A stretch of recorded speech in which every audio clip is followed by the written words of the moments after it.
the social implications, the moral implications. Is it right? Do I want to be on this Instagram page? Do I want to be seen with the Stretch Master?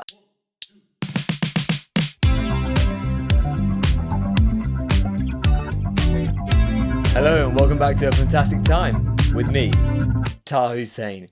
Again, I feel like I say this every other episode, and I know I said this a lot, probably in the October, November, September time, but it has been a while. I know on my little intro it says new episodes every week, and I have not been doing that. The best I got to was like a new episode every 2 weeks, but I know, or as you know, I always have an excuse. Life got in the way, and honestly, I did record an episode probably about 4 weeks back, give or take. By the time this episode comes out, it'll probably be 5 weeks or so.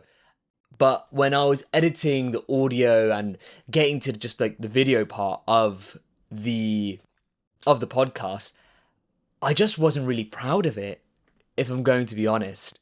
I think whilst I was editing it, I wasn't very motivated.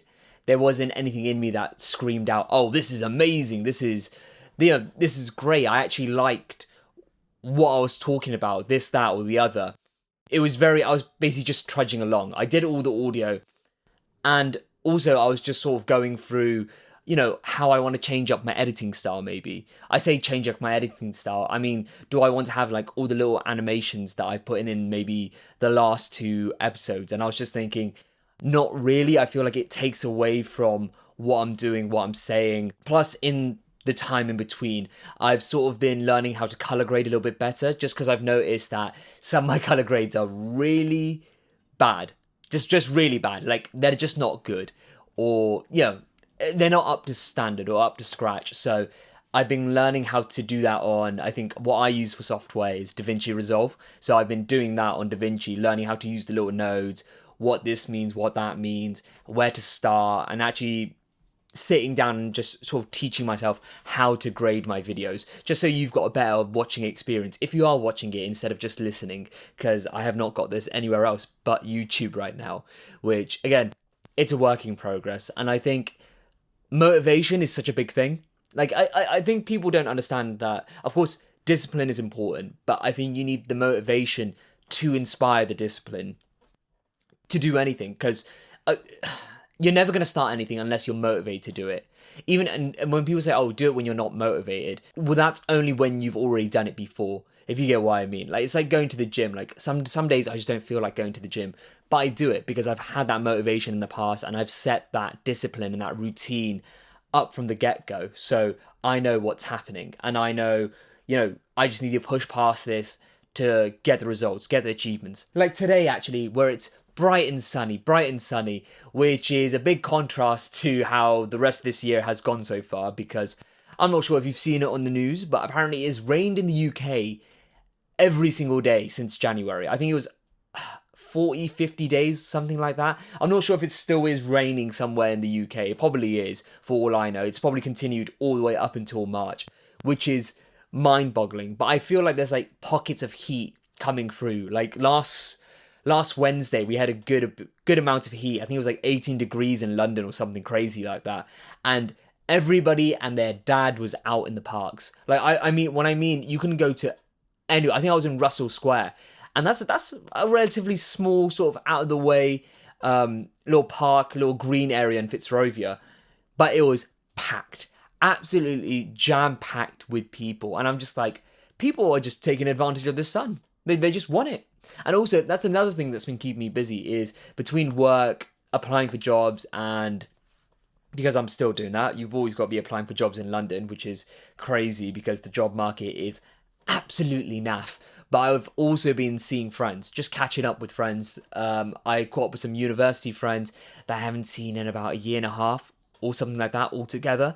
And that was just really nice, really wholesome, really good stuff. And then just going out with friends and just seeing them and making time for people. I've mentioned this in other podcasts. You just have to do that. It's a very important thing to be doing. But also, while I'm here, while I was away, again, I've been scrolling through Instagram, because why not? I love scrolling through Instagram. And of course, I see the usual rubbish, here, there, whatever. It's always the suggestive content. On Instagram Reels, there is an account called Stretch Master. I don't know who this guy is. He's clearly the Stretch Master.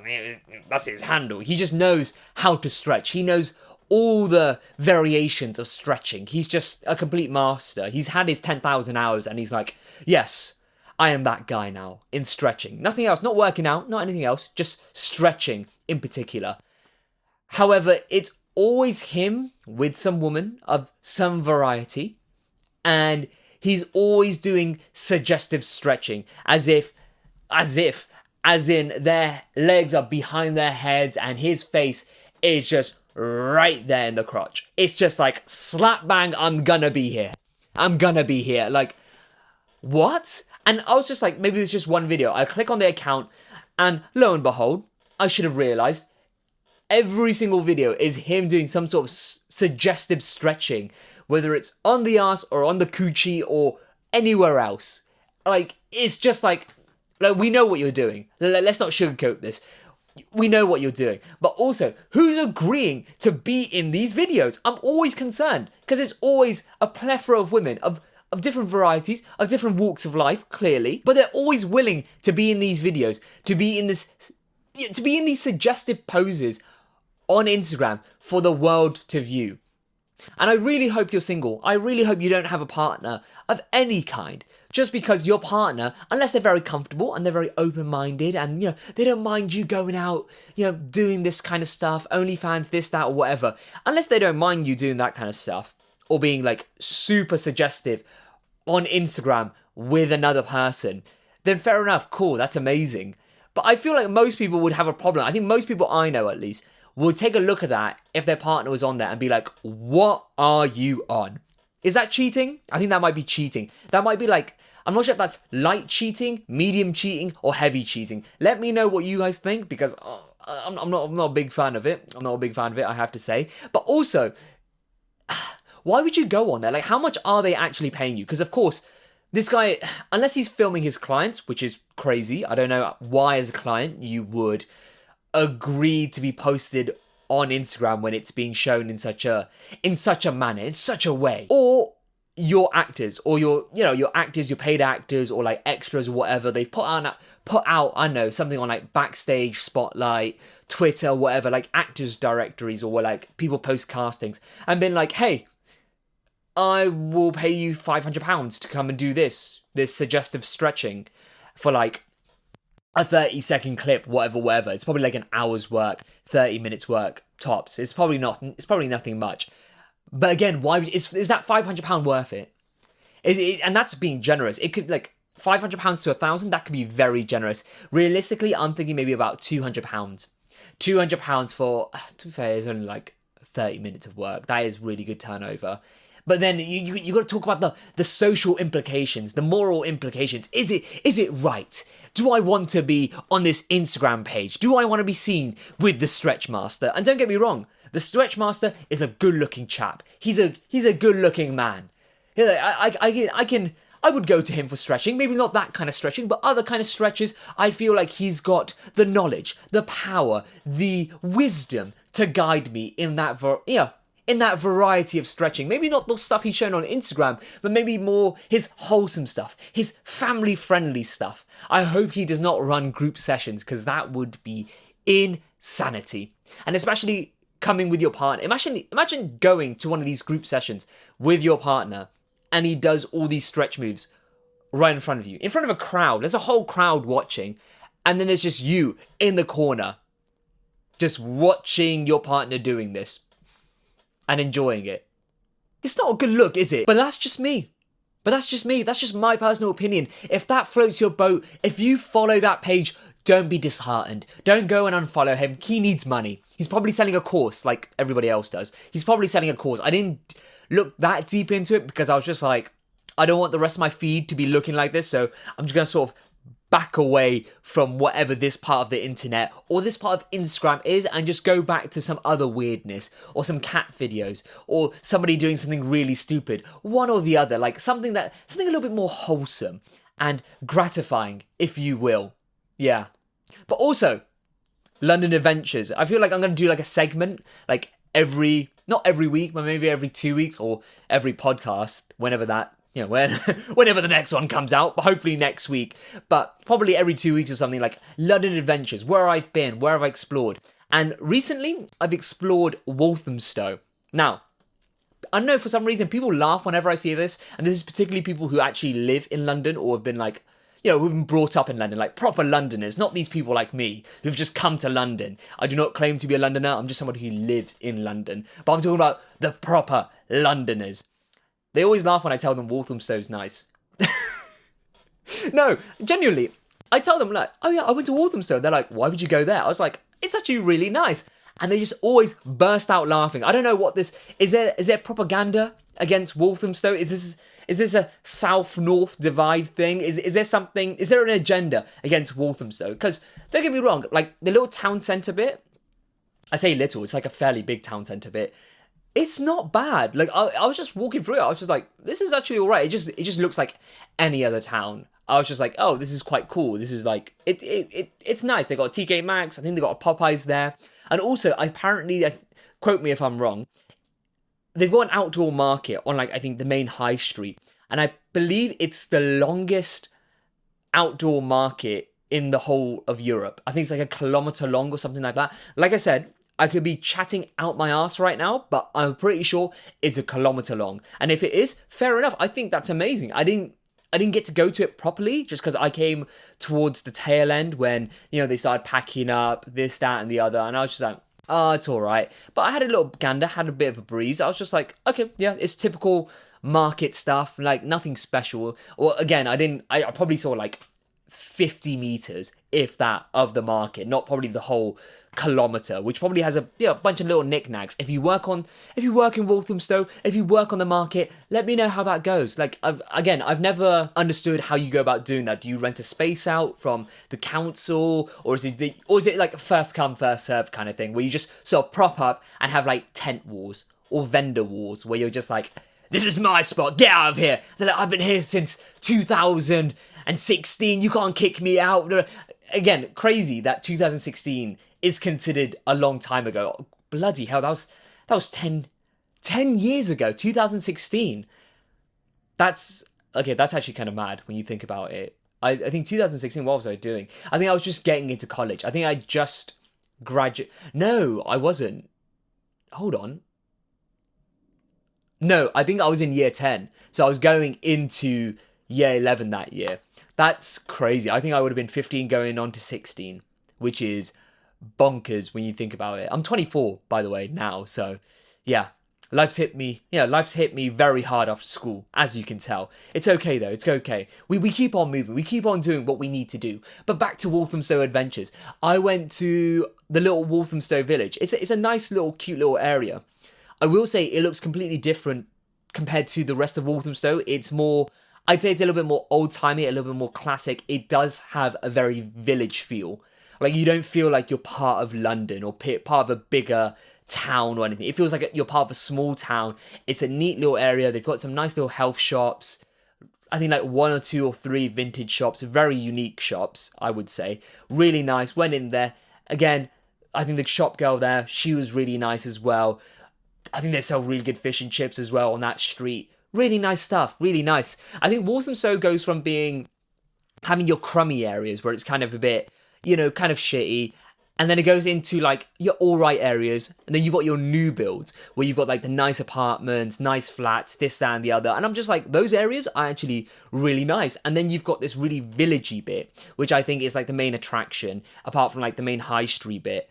And I was just like, that's amazing. And also, I think if you go further away from the high street, I think more east past the village, you get to this other little high street where they've got, I think it's Walthamstow, where they've got like another theatre there. I think there's 2 theatres. I think there's the one near, or actually on Walthamstow High Street, like the main area. And then they've got one towards the east. I forget what the street was called or what its name was or whatever, but I think they've got like another theatre there. But they've also got an indoor market, which I thought was really cool. I think they were selling like all sorts. I think they had like 2 or 3 little vintage shops where they sold shoes.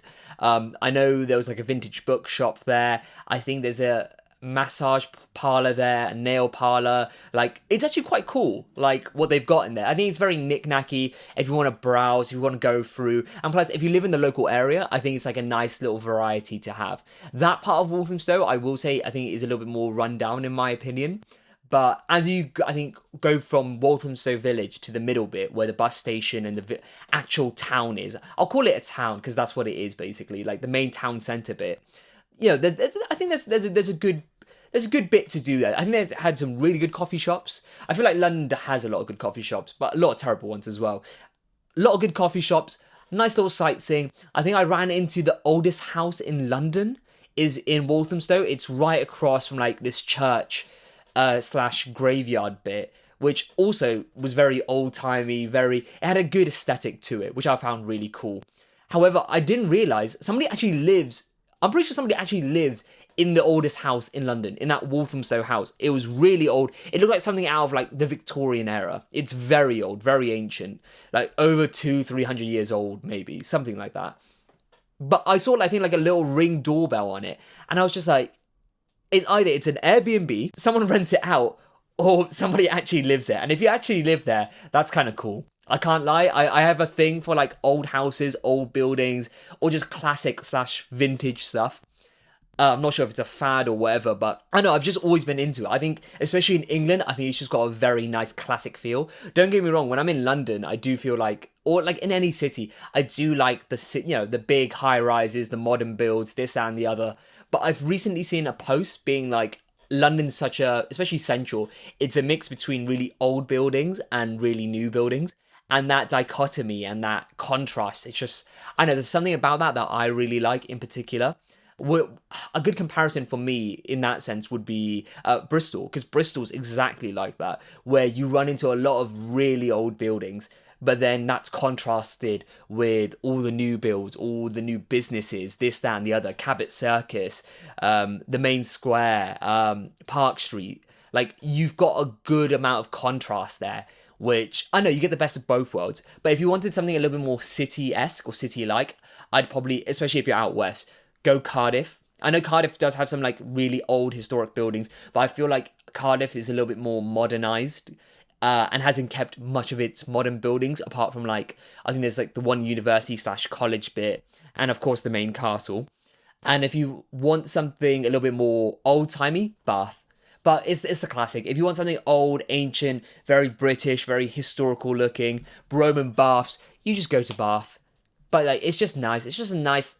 that's what Walthamstow sort of gave me. It's like, it's not a place where you come and actually do activities, this and the other, but you just go there for a nice coffee, maybe for a nice food spot, go and venture around the little village, check out the little markets, the indoor market, the outdoor market, and it's just generally good vibes. And you find some good steals there, I find as well. I feel like, especially when you go to places like TK Maxx or the markets, the further you are away from Central, I think the better deals you get. And plus, I think you run into stuff that you probably wouldn't find in Central, which is cool, which is quite cool in my opinion, at least. Also, I would like to say one thing. I feel like this is just like the most common name for a pub, because I had one back where I went university, and I've seen a couple of these in, I think, London. I think I've seen one in Manchester.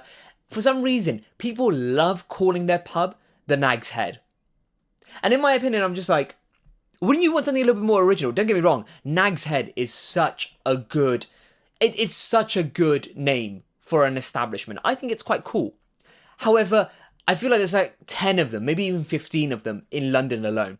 And if somebody went to me, oh, let's go to the Nag's Head, unless it's like in Central, or it's the one that we go to the most often, I'm just like, where? Like, where are we going? Same with the Shakespeare, or like the Shakespeare's Head, or the Shakespeare's Globe, what this, that, or the other. I think there's one in Bristol that's called Shakespeare's something. I think there's one on Carnaby Street. Yeah, I think there's just one everywhere. It's just like common names for a pub. Or like, I know, the Prancing Pony or something like that. But I know with those kind of old-timey pubs, when they're named after animals, or like the Watering Hall. Sorry, I was doing some accent training beforehand, and I think it's just messed up how I'm speaking right now. But the Watering Hole, I know it's because people couldn't read back in the day, so they used the images, and they just kept the name because it's nice, it's classic, this, that, and the other. But I'm just like, pubs need. I feel like in 2026, pubs need to come up with some more original names. I think that might be quite cool to see that. That might be a nice little sight to have. You know what I mean?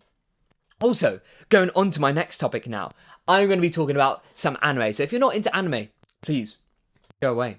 Or actually, why aren't you into anime? And I know, I think nowadays, especially in 2026, anime is just so mainstream. And I love that. I actually really like that. Just because growing up for me, back when I was 12 and first discovered anime and I was just like, what's this?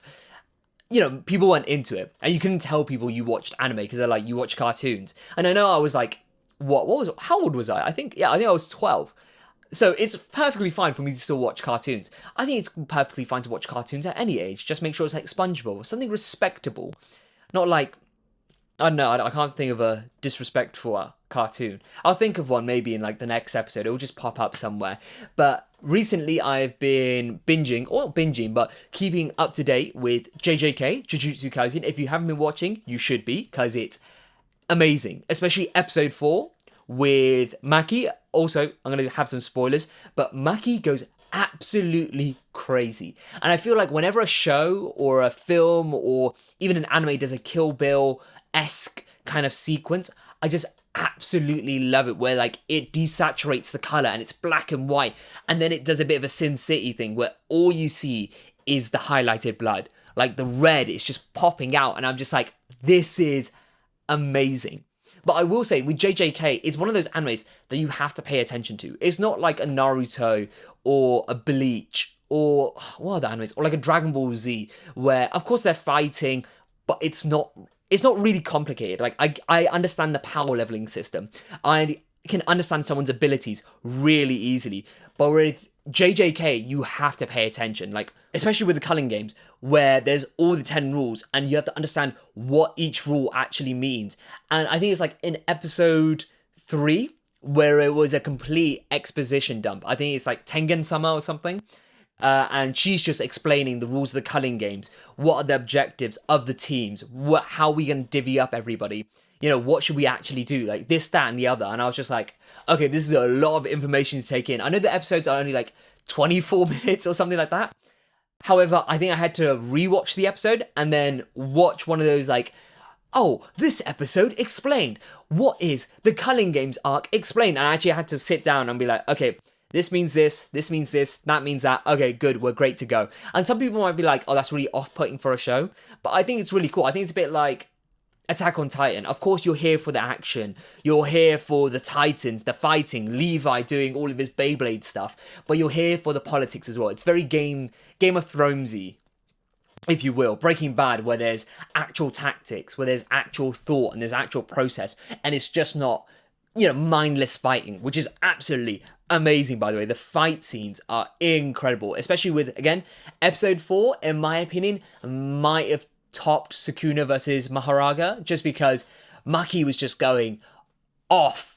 And again, she was fighting Naoya, I think his name is, and his ability to, I think it's like projection magic or projection sorcery, where he can project himself up to like 24 frames, this, that, or the other, and he just accelerates, and he keeps accelerating over and over and over again. And don't get me wrong, he's like probably a first grade or whatever sorcerer, but Maki absolutely bodies him, especially when she slams his head into the ground, and we get a Mortal Kombat style just X-ray, just a finisher. And I was just like, I'm here for it. It was just amazing. It was just good animation, good storytelling. It's engaging. And I know like the Cunning Games has only just started, and where I am right now, it's Yuji's just run into what's his name? Haguruma, I think his name is. The lawyer guy who's just awakened his abilities, and he's just expanded his domain expansion. I know what happened in the manga, and I assume the same thing's going to happen in the anime. So I know bits and pieces how it's going to go, but not the full details. But I'm absolutely looking forward to what's coming next, because it looks amazing, especially when they're trying to free Gojo as well. I'm wondering, because I don't know exactly how they go about freeing Gojo and what happens at the end of the Culling Games. So again, really interested in that. Also, I've got a film recommendation. I'm just full of recommendations right now. Another film recommendation I've got is Predator Badlands. Now, that came out back in November, October time. I couldn't go and watch it just because, again, I was settling into, like, moving into London, moving all my stuff, settling into my job, this, that, and the other. But I watched it the other day. Predator Badlands is amazing. It's actually really good. I think it didn't do too well in the box office, or it didn't do as well it should have done.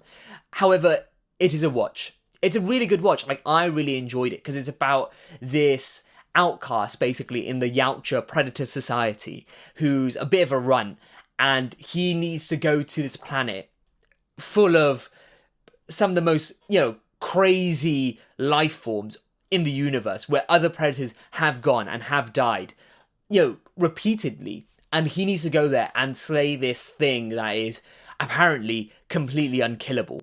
Which, is a really cool premise, but I feel like that's when I was watching the trailers, I was just like, I hate the idea of them being like, oh, you're going to the most deadly planet in the universe. I'm like, cool, you do realise anything after this, if he does go to any other planets or any other sequels, it's automatically less stressful, unless it's the xenomorph, but it's automatically less stressful just because it's not the most deadliest planet on the universe. You get what I mean? Like, I feel like they have to somehow raise the stakes. I feel, but again, that's like the MCU, where I think starting from Iron Man, they slowly raise the stakes. But again, you've got to slowly raise it. You can't just go fully straight into, this is the most powerful thing, or this is the most dangerous thing in the universe. Because if you keep saying it, it eventually loses its value and loses its meaning. So you've got to be careful of that. But like I was saying, it follows this young Yautja basically just going out and trying to prove himself and trying to, I think the term is blood himself, as in get his first proper hunt under his belt. And I know when the film did come out, or when the trailers came out, people were like, why does he look like that? Again, he's the runt, he's deformed, he's this, that, and the other. He's not, they even say it in the film, he's not a good example of his kind, of the Yautja, of his clan, or anything. He's a deformed specimen. And I'm just like, it just gives him a very much an underdog feeling, which is really nice. And then you get to see all the cool Predator technology. You get to see the synths, because there aren't any humans in this film. I know Elle Fanning's in it. I'm a big fan of Elle Fanning. She's amazing. She plays a synthetic android, which is amazing. And then there's two synthetic androids that are basically based off of her, off of Elle Fanning. There's Theo and I forget what the other one was. But there's a good one and there's a bad one. And as you can see in the trailers, one of them doesn't have their legs, which is the good one. And it's just her and this Yautja sort of just going through this planet and just exploring some of its wildlife, how dangerous it can be, how basically the planet is designed to be a predator in itself. And yeah, I think that vibe was absolutely amazing. However, I will say this is again a bit of a spoiler. The thing he's hunting, I think it's the callus, and they run into the callus's offspring, its child, but they don't recognize it as that, because the grown-up callus looks completely different to what this little thing is. I think they call it Bud. Again, it's got I think Predator is owned by like Disney and all sorts. I don't know who it's owned by actually. I think it might be Warner Brothers. I have to give that a look, but it made it feel a little bit too family friendly. Like, don't get me wrong, it wasn't too family friendly at the very start with this little like baby callus, but as the film went along and they started doing sort of like MCU kind of humor, I was just like, that's not needed. It's really not needed. I think you could have that dry humor, that fish out of water, especially with the Yautja, because the Yautja doesn't really know how to joke about. He doesn't, he's very serious. He's like, I'm gonna hunt. I'm the predator. I'm not the prey. This, that, and the other. And Elle Fanning sort of just, I don't know, sort of imbuing him with a little bit of humanism. You get what I mean? I think that dry humor would have worked really well in this film, just to keep it a little bit more serious, and just keeping it to that. You don't need to go into full MCU humor with this really cute, really adorable animal is doing funny little things. And I'm just like, you don't need to do that. I think they only did it like 2 or 3 times, but I was just like, it's completely unnecessary. And it sort of takes away from this serious moment where, the predator is, again, against all odds. Like the predator, you rarely see the predator being on the back burner unless, or being on the back foot unless he's fighting an alien. But in this scenario, because he is a deformed, specimen of his kind, that he's, he's a runt. He's the runt of the litter. He's not a proper Yautja. He's not as big as like the rest of them. He doesn't have the proper dreadlocks, maybe the proper musculature. Like, and again, in their culture, the weak get cold. And it's basically him proving to himself he's not weak, that he's going to go out and do this. And I will say, it's a really good action film. You do care about the Predator. You care about Elle Fanning's character. You care about that little animal character, the baby Callus, just a bit. And you want him to succeed. I think that's the main thing. People didn't like the fact that they're humanizing the Predator, but then I feel like if he is your main character, you have to humanize him just a bit, just so we can not just relate to him, but we can actually sympathize, or we actually want to root for him. There's got to be qualities that we want to see in this Predator. It can't just be, I'm going to go on a hunt and be successful on it. You get what I mean? Because then they should have just made like a documentary style thing. Like, oh, this Predator is on his hunt, this, that, and the other. But yeah, I know it was a bit of a ramble, but Predator Badlands is a watch. If you like the Predator, if you like action films, if you like rewarding films, I think it's a very rewarding film. Especially by the end. Like, you see from where he starts to where he ends, and you're just like, yeah, that was a really good self-contained story. It does leave off on a bit of a cliffhanger, and I hope they expand upon that, and I hope it's just as good as this one. The director, he knows what he's doing with the Predator franchise, and I can't wait for the next one, if it does come out, that is. But yes, I think this episode has gone on for long enough. Again, I do apologise for not being around, or not uploading weekly or every 2 weeks, or even uploading my short form content. Again, life's gotten in the way, and then motivation's gotten in the way as well. But I feel like I'm a bit more invigorated. I'm a lot more happier with this episode. I made sure to check that camera angle, everything, this, that, and the other, the lighting. And yeah, hopefully this will be a lot better color graded. And I hope you loved watching this episode. Please do like, subscribe, that always helps. Like I said, favorite. I'm not sure if you can favorite. I haven't favorited anything on YouTube for a while, but if you can do that, please do that. I think that would be amazing. And I hope you have a wonderful week until my next episode, or wonderful 2 weeks. At a push. It's going to be at a push, maximum 2 weeks. And hopefully you'll have some other content on my other pages as well, finally. I promise I will get that up. And I've been promising for a while. I know, terrible of me. But yes, thank you for watching another episode of A Fantastic Time with me, Taher Houssain.